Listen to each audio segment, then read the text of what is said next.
તો વડીલો આવી ગયા છે બનાસકાંઠાથી અને આ બાજુ બી આવો વડીલો.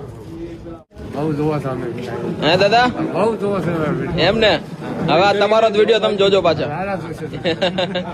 ના ચાલો બધાનો ખૂબ ખૂબ આભાર. બધા બનાસકાંઠાથી છો ને?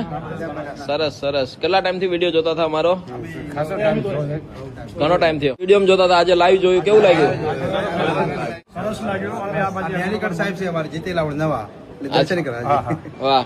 હું કાંકરેજ તાલુકા સદસ્ય આ સાલ જીત્યો છું અને આ વખત અમે આ રોડ ઉપર બગદાણાથી દર્શન કરીને નીકળ્યા અને આપણા સોશિયલ મીડિયામાં આપણા ઘણા બધા અમે વિડીયો જોતા હતા. પણ આજે રૂબરૂ અમે આ રોડ ઉપર નીકળ્યા એટલે મને આ બધું જોઈ અને અમે ખુશ થયા કે લાવો આપણે પણ આ મુલાકાત કરીએ અને અમે ત્યાં જઈ અને અમે યથાશક્તિ અમારાથી જે ફૂલની પાંખડી અમે અર્પણ કરીએ. જય હિન્દ, જય ભારત. અરે થેન્ક યુ સો મચ. આપનો બધાનો ખૂબ ખૂબ આભાર કે તમારો કિંમતી સમય કાઢીને આવ્યા ને. અહીંથી બનાસકાંઠા પણ બહુ દૂર થાય છે.